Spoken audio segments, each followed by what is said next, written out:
Tese, o Banco Central estava dando uma sinalização, um choque de juros necessário para garantir a calmaria de Gabriel Galípolo e também para garantir a confiança na atuação, na gestão, que vai ajudar o fiscal e tal. Tá aí, 6,16, 6,15 agora o dólar.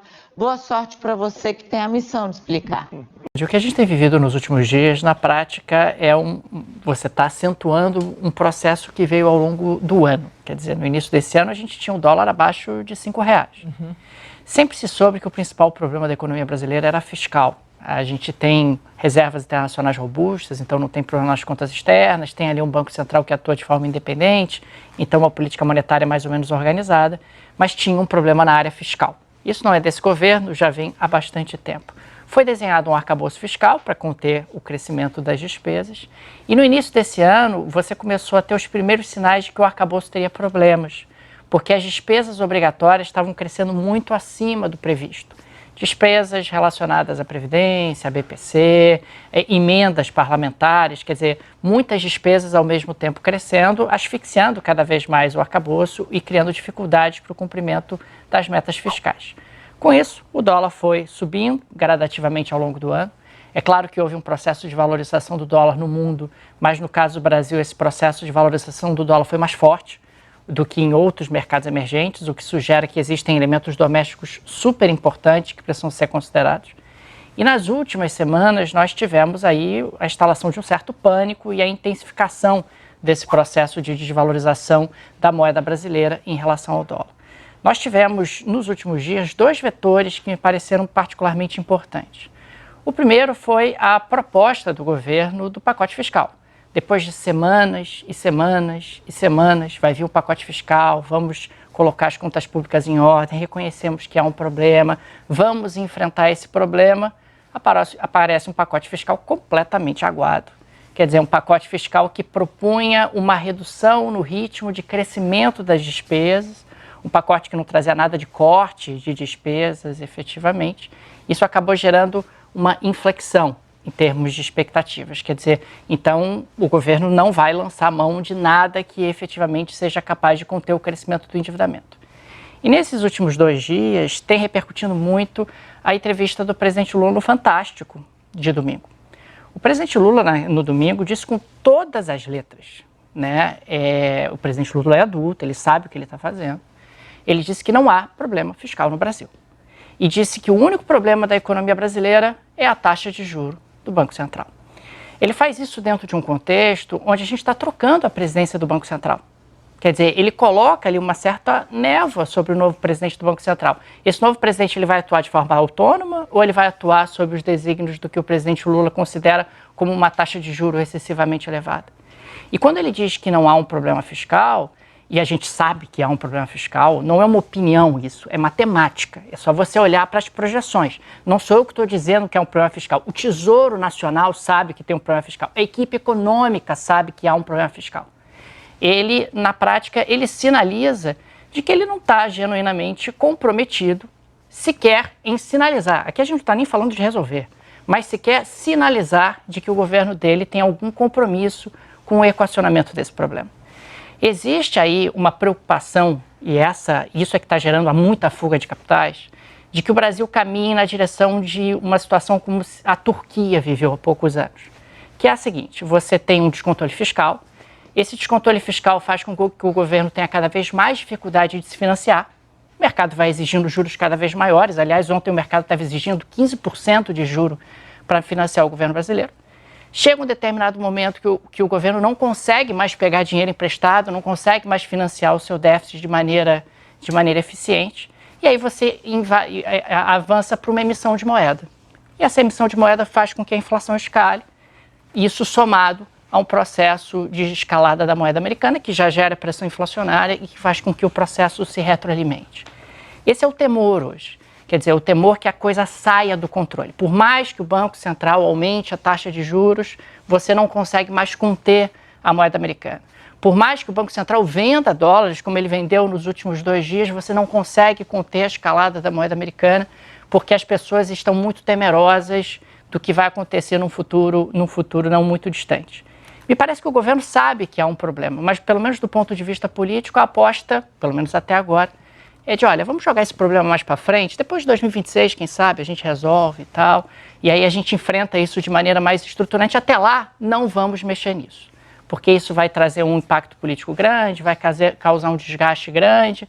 E claro, se você também tem um Congresso onde o presidente do Senado e o presidente da Câmara sumiram nesses 2 dias, ninguém fala sobre isso, então o país está à sua própria sorte, do ponto de vista fiscal, porque já que não há um problema, vamos simplesmente fingir que nada está acontecendo e a reação das pessoas diante disso é se proteger, comprar dólares e mandar o dinheiro para fora do país. Ai, o ministro me mandou essa figurinha. Eu tô adorando esse negócio de figurinhas. A situação está sob controle, só não sabemos de quem.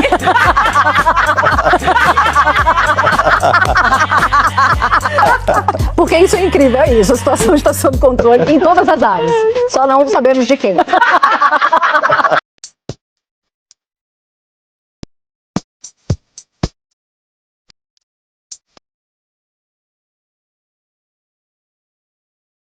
Impostos abaixo, não há nada que vá funcionar nossa vida. E então, temos aí 2 anos de crise, vamos ver se vai fazer um ajuste forte nas contas públicas. A indústria das fake news está trabalhando mais uma vez contra o Brasil. Nós estamos aqui, é muito grave. Especuladores, criminosos, esse ano deu provocação.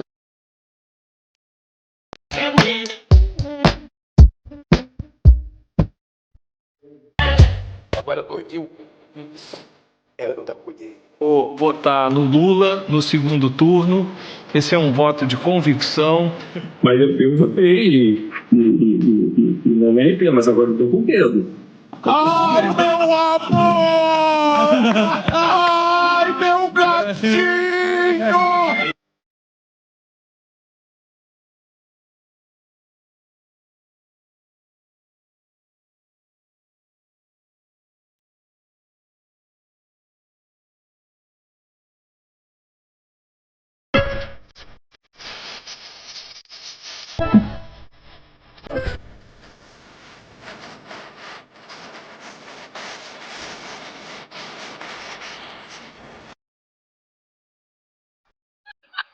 Com o vidro de trás aberto. E esse cara, esse taxista, poderia ter visto o cara que veio e tomou o telefone da minha mão de dentro do táxi. Então, ele podia ter visto pelo retrovisor, tava deserto, não é possível que ele não tenha visto. E a reação dele foi bizonha. E logo depois ele falou, aqui acontece muito isso. Eu falei, mano, por que você não me avisou então? No vidro de trás, eu me senti na obrigação de falar isso pra vocês, eu perdi o telefone, já resolvi tudo, já tomei todas as providências cabíveis, apaguei celular, troquei chip. Então é isso, é um trauma, é uma tristeza, é uma angústia, é uma impotência. Eu, carioca, dei essa vacilada, tô com ódio de mim mesma. E fiquem ligados. Eu não posso ver mais jovem de 14, 15 anos assaltando e sendo violentado, assassinado pela polícia, às vezes inocente, ou às vezes porque roubou um celular. Recebi mensagens de integrantes da direção do Banco Central a respeito de uma fake news que está circulando e foi enviada a gestores do BC, de novo, gestores do Banco Central, para perguntar: isso é verdade?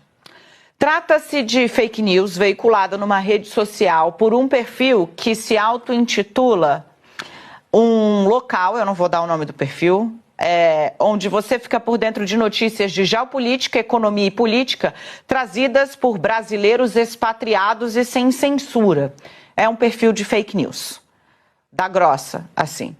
Esse perfil de fake news da grossa, que apresenta-se dessa forma, um perfil de notícias de expatriados, fez uma série de postagens que estão sendo printadas e replicadas por operadores do mercado financeiro, que colocam na boca do próximo presidente do Banco Central, Gabriel Galípolo, declarações que ele nunca deu. Seja salvaguardando moeda do BRICS, ou ali falando sobre alta artificial de dólar, coisa que ele não falou, ou dizendo que a meta é fazer com que a moeda volte para um patamar X, Y, Z. Os integrantes do Banco Central levaram isso até a diretoria que diz, cara, só rindo, mas não é só rindo, tem gente do mercado que tá... Será que o PL quer botar o Pablo Marçal como candidato à presidência em 2026? Tá rolando esse rumor aí, essa treta aí. O Bolsonaro já falou que não quer Marçal nem pintar de ouro no PL, hein? Se ele entrar, o bolso sai. Rapaz, o Eduardo Bolsonaro conseguiu mesmo, né, falar aquelas besteiras lá a respeito do Pablo Marçal, né? Que, onde que tava o Marçal aqui, ali, etc e tal. Eu pergunto, e onde é que tava o Nunes? Isso ele não pergunta, né? Ele pergunta onde é que tava o Marçal, onde é que tava... E o Nunes? Por que você não pergunta onde é que estava o Nunes? Que também ninguém viu onde é que o Nunes estava. Aí você não pergunta, você não quer saber, né?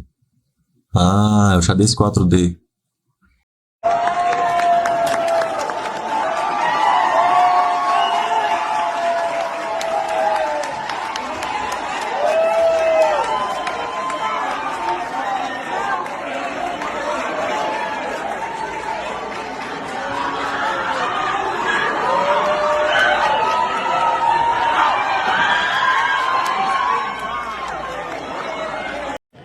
Existe um dossiê na mão do governo Lula contando tudo o que aconteceu no Brasil no 8 de janeiro.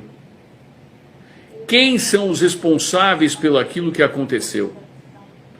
Como que houve ou não interferência de agentes americanos aqui no Brasil para que fosse reproduzido o mesmo que aconteceu no Capitólio? Com agravante, o Lula, na semana passada, declarou apoio a Kamala Harris e disse que estava torcendo pela vitória dela. Por que que ele fez isso? E mais, quando ele fez isso, ele caiu na besteira de citar a invasão do Capitólio e a ameaça que seria uma vitória de Trump, lembrando a invasão do Capitólio. Portanto, a nota hoje foi uma tentativa de apaziguar e de acalmar, porque eles não acreditavam que Trump poderia ser eleito. Ele fez aquela notinha para querer aparecer para o governo Biden, para dizer, tá tudo dominado, aqui tá tudo certinho. E eu já disse para vocês, e já começou a sair aí, pipocar em alguns, eu vi hoje, nem lembro aonde, em 2 ou 3 locais, já dizendo que já estão sendo colocados sob confisco, proteção, bens de autoridades brasileiras nos Estados Unidos, depositados em banco ou investidos em imóveis. Essas autoridades estão nesse dossiê, estão nesse relatório. E nada foi feito de forma isolada. Nada foi feito de forma isolada. E para finalizar aqui, para que vocês entendam o tamanho disso, os militares americanos, o serviço de inteligência americano, já sabem de tudo. E tudo isso vai vir à tona muito em breve. Não vai demorar muito. Eles só vão aguardar o tempo certo da posse do novo Congresso, mas as atitudes já estão sendo dado início agora, para que na posse do novo Congresso, tudo isso venha à tona. Nós vivemos numa democracia relativa. E esses caras, eles estão na base do desespero. Então, meus amigos, o que vai efetivamente acontecer, o que vai aparecer, quer dizer, até sei, mas vocês vão descobrir. A gente vai aguardar com muita paciência o desenrolar de toda essa história. E com um detalhe, o Nicolás Maduro acabou de afrouxar a sua retórica, dizendo que quer uma boa relação com Trump e os Estados Unidos, o seu governo. Ele vai ver a boa relação que vai ter, porque aqui já ficou explícito que Trump, olha só, essa reportagem deixou muito claro que Trump vai utilizar o Brasil como forma de pressão a todos esses caras da América Latina. Todos. E o Maduro é o primeiro deles. E tem a questão do petróleo, a questão da posse antidemocrática que ele quer tomar agora, justamente no período em que Trump vai assumir. E o recado não veio somente para o Brasil e a América Latina. Esse dossiê é específico para isso. Mas já está saindo, está toda a comunidade internacional em pânico. O Trump já disse que vai rever as suas relações com a OTAN, Organização do Tratado do Atlântico Norte. Não vai mais gastar dinheiro das Forças Armadas dos Estados Unidos, das Forças Armadas americanas, para salvar país europeu algum. Já disse que a questão dos armamentos que estão sendo destinados para a Ucrânia, blau blau, tudo isso está em jogo. Mas eu não vi, sinceramente, nenhum representante estrangeiro, ou pelo menos não chegou no meu ouvido, ao lado de Donald Trump durante a apuração na sua casa. Mas o filho do presidente Bolsonaro, o deputado Eduardo Bolsonaro, futuro senador da República, lá estava. E agora? Como é que vai ficar?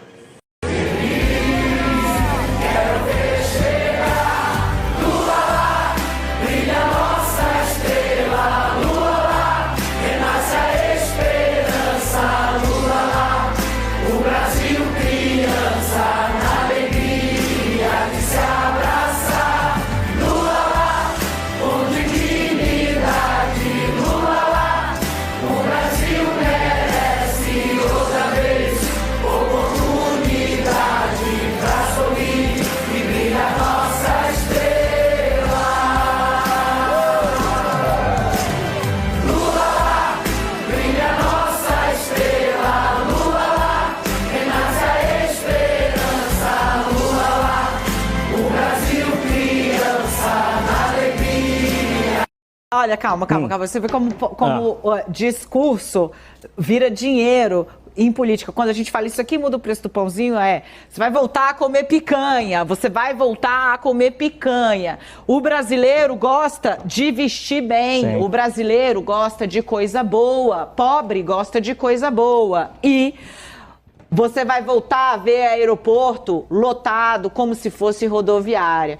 De palavra virando dinheiro. Sim. Todas essas frases que eu relatei aqui foram ditas exaustivamente pelo agora presidente eleito Luiz Inácio Lula da Silva. O ataque especulativo, normalmente, ele é um movimento de massa de investidores que não respeita mais os fundamentos econômicos, né? Não é o caso que está acontecendo no Brasil. A gente tem uma dinâmica de dívida explosiva, né? A taxa real de juros no Brasil está em 10%, custo de rolagem é muito alto. Capacidade do país crescer é 2%, portanto a capacidade de se você arrecadar impostos é baixa. Então não há nada que vá controlar essa dívida. E quando você olha para frente, você fala, bom, então teremos aí 2 anos difíceis, o governo vai fazer um ajuste forte nas contas públicas para equilibrar a dívida, mesmo que dando sinais de médio prazo? Não vai fazer, porque o período é eleitoral, nenhum governo faz ajustes duros em momentos de eleição competitiva como teremos. Então, acho que há uma leitura de que a dívida no Brasil está sem controle e isso está assustando investidores locais e globais. Portanto, tem uma busca por dólar num momento globalmente difícil, de baixo crescimento, juros altos. Então, acho que é uma decisão racional de tirar dinheiro do país, o que gera, obviamente, toda a desorganização econômica aqui dentro. Bom, falando sobre dólar, já aproveitando, não tem esse fim de mundo que o mercado está vendo. O que tem de preocupante? A inflação está alta, mas para isso está sendo feito um pacote fiscal e está sendo feito um choque de juros. Um choque de juros 1%, mais 2% até 19 de março. Então, eu acho que é isso. Quer dizer, não tem buscar explicação para o mercado quando ele está num momento em que ele simplesmente tem o objetivo de elevar o dólar ou elevar a taxa de juros futuro, não tem muita explicação. Não tem explicação que amenize. Então, concordando com a a irritação da minha colega Daniela. Eu estou aqui dando a substância dessa questão. Quer dizer, não faz sentido esse dólar, não faz sentido essa histeria, não faz sentido essa taxa de juros. Lula afirmou querer uma relação civilizada e democrática com o presidente eleito dos Estados Unidos, Donald Trump. Lula, que apoiou publicamente a candidatura adversária de Kamala Harris, confirmou que não vai comparecer na posse de Trump em janeiro, mas afirmou que deseja manter a parceria com os Estados Unidos, mesmo com o republicano na presidência. Lula ainda citou os relacionamentos diplomáticos dele com outros presidentes norte-americanos, como Barack Obama, Joe Biden e até o republicano George Bush. O presidente brasileiro afirmou que mesmo que ele e Trump tenham divergências políticas, os interesses dos países devem prevalecer e não os interesses pessoais. Essas declarações foram dadas em entrevista à CNN Internacional e, na ocasião, Lula também comentou a próxima eleição presidencial aqui no Brasil. Ele disse que só vai pensar sobre 2026 em 2026 e não confirmou se vai ou não tentar a reeleição daqui a 2 anos. Questionado sobre a idade dele, Lula tem hoje 79 anos e em um novo mandato, ao chegar em 2030, ele teria 85, o presidente disse que governar não é como jogar futebol. Ele afirmou ainda que se chegar o momento das eleições e os partidos entenderem que não existe outro candidato para enfrentar uma pessoa de extrema direita, ele estará pronto para o enfrentamento. Tá certo. Rapaz, aquela questão da Guiana lá, hein? Como é que vai fazer com o Brasil do Lula, né? Presidente incompetente do Lula aí, ó, que quer destruir o Brasil, isso é claro. Qualquer um que tenha 2 neurônios sabe que ele só quer destruir o país para ele ficar igual Maduro. Reinando enquanto papel higiênico é mais caro do que as próprias notas, né? Você me entende aí, né? Em vez de comprar o papel, é melhor limpar com o próprio dinheiro, como é na Venezuela, né? Do Maduro. O Lula quer fazer a mesma coisa aqui. O Maduro não deve estar querendo ter um concorrente, porque tem dado duras declarações dizendo que o Lula até forjou aquele suposto acidente que ele teria batido ali após estar sentado no banheiro para parar suas unhas enquanto tomava banho, que é um desperdício ali, inclusive de água, né? Ele ia parar a unha enquanto está tomando banho. Parar a unha depois do banho, né? Era mais fácil. Tá todo limpinho ali e tal. Vai lá, só para suas unhas. Chama uma manicure. Você tem grana aí, Lula, pelo amor de Deus. Quer que a gente acredite nessa conversa fiada? Você que viaja nos aviões aí, 100 milhões aí, comprou uma cama de 400 milhões. 400 mil, né? Não vamos exagerar. E aí o cara vai me fazer unha. Ele vai ficar agachado, sentado em banco, dentro de banheiro, fazendo unha. O cara que gasta milhares e milhares, centenas de milhares para fazer uma viagenzinha para aqui, para Janja, numa cama que ele disse que não tinha lá, mas que depois descobriram que tinha sim, que ele só queria torrar o nosso dinheiro, que ele aumenta os nossos impostos, nosso poder de compra para ele, poder esbanjar à vontade lá, para ele, para Janja à vontade, fazer o que quiser, e a gente que se dane aqui, né? Aumentou lá, voltou o SPVAT, aumentou, tá achando as compras da China, o Pix vai mudar. Rapaz, parece que tudo que ele disse que não faria, que era fake news, parece que deixou de ser fake news, né? Que coisa, hein? Já saí desse tal desse PT amaldiçoado, tô agora com vocês, agora eu sou 22, agora eu sou a Sulamita Bolsonaro. Quero pedir perdão a cada um de vocês que eu xinguei aqui no Kawaii. Lá no TikTok eu já pedi perdão, já pedi no Insta, já pedi já no YouTube, já pedi perdão, já tô pedindo perdão pro Brasil todo. Quero pedir perdão pra você, Nico, pra você, Bolsonaro, pra você, Michele, que eu não votei em vocês. Entendeu? Não apoiei vocês, fui apoiar esse larápio do Lula. Ele cortou meu Bolsa Família na hora que eu mais precisava. As coisas aqui tá cara. O arroz aqui mais barato é R$39, feijão aqui tá R$11,70. A energia que em 2022 eu pagava R$98,100. Agora eu tô pagando R$270, R$190. Moça, o trem aqui tô absurdo, não tem diária. Tô arrependido de ter lascado o Brasil. Eu peço perdão pra vocês, eu sou a Sulamita Comédia. Entendi? Pessoal, nova cédula brasileira, ó, 6,20, mais um trunfo do governo Lula, vale $1, faz o L. 007, ataque especulativo. Há uma desonestidade para manipular, o mercado parece ter se rendido a esses operadores e tal. Eu não vou ficar diferenciando também, porque tem muito diretor de agência de investimento grande que também sai falando muita bobagem. Pega, faz recorte, faz meme, vivem disso. entendeu? Vivem disso. Mas chega uma hora que, aparentemente, tá rolando um ataque especulativo que também tem uma parcela da população que paga. É o dinheiro dos outros, entendeu? E tá, de fato, pra mim, muito difícil de entender. Se a Miriam também não tá entendendo, eu tô tranquila. Quer dizer, ela tá entendendo, ela já deu pra você o que tá acontecendo. Tem um nome, é ataque especulativo. Então, porque realmente é um pouco isso. Eu tô meio passada, assim, com como os cenários todos que foram colocados, foram cobrados, vão sendo atendidos e nada basta. Atenção, isso é urgente, isso é importantíssimo, porque isso vai afetar a sua vida. Nessa semana, o Senado pode legalizar os cassinos, os bingos e até o jogo do bicho no Brasil, permitindo que funcione em lojas e em estabelecimentos físicos. Isso mesmo depois de nós termos conhecido como que funciona a máfia das bets no país. Mas você pode impedir isso. Fica comigo até o final que eu vou te falar os 5 modos como isso afeta a sua vida e no final, o que você tem que fazer. Porque você tem o poder de impedir isso, mas você precisa agir agora, é urgente. Eu vou começar te contando 5 efeitos da legalização da jogatina, agora permitindo estabelecimentos físicos. Primeiro, pesquisas e estudos como aqueles do economista Ricardo Gazel, professor de Illinois e especialista nesse assunto, indicam que os ganhos financeiros da legalização da jogatina, como o suposto aumento da tributação ou o aquecimento da economia, não compensam os prejuízos gerados pelos problemas que vêm com a legalização, como gastos de saúde, com o vício das drogas e a depressão.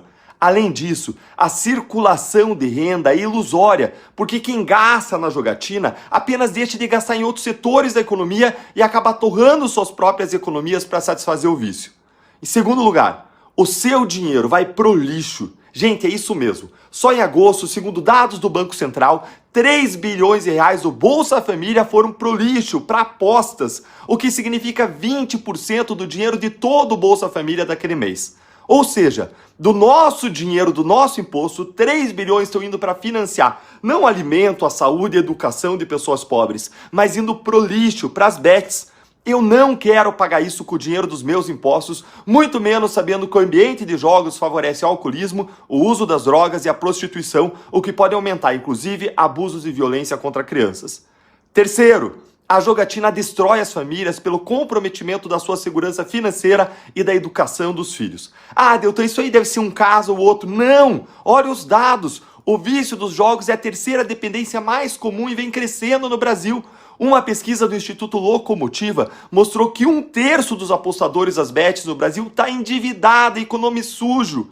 Uma pesquisa do Data Senado mostra que o buraco é ainda maior. 42% dos apostadores está endividada.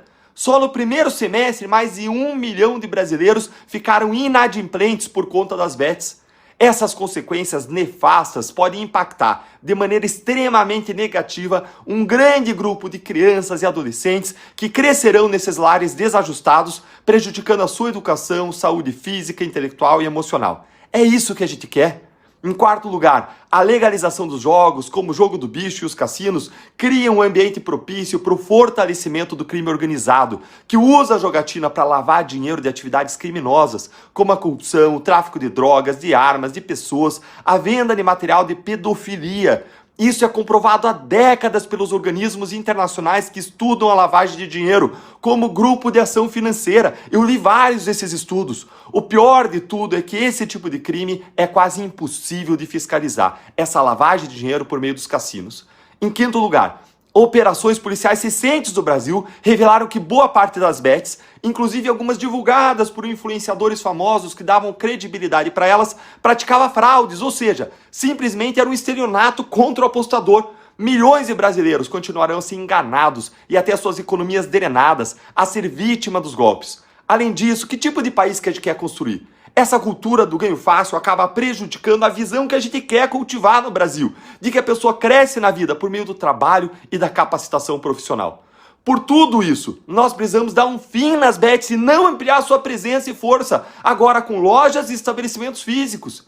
Certo, Deltan, mas o que eu posso fazer para impedir a aprovação desse projeto que legaliza cassinos, bingos, jogo do bicho no Brasil com lojas e estabelecimentos físicos? Eu vou te pedir 2 coisas. Primeiro, muito importante, entra no nosso grupo de mobilização do WhatsApp contra a legalização dos cassinos. Você encontra o link para entrar lá nos meus stories e na bio do Instagram, lá no @DeltanDallagnol. Em segundo lugar, já fica uma missão. pesquisa no Google os nomes dos 3 senadores do seu estado, são 3 por estado, entra nas redes sociais deles e em tudo que ele postar agora, a partir de agora, comenta na postagem com a hashtag Cassino não, hashtag Bet não. O Brasil conta com você. Arrecadar impostos é baixo, então não há nada que vá controlar essa dívida.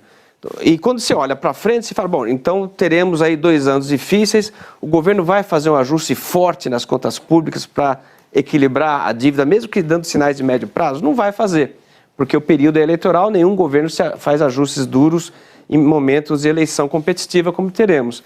Então, acho que há uma leitura de que a dívida no Brasil está sem controle e isso está assustando investidores locais e globais. Portanto, tem uma busca por dólar num momento globalmente difícil, de baixo crescimento, juros altos.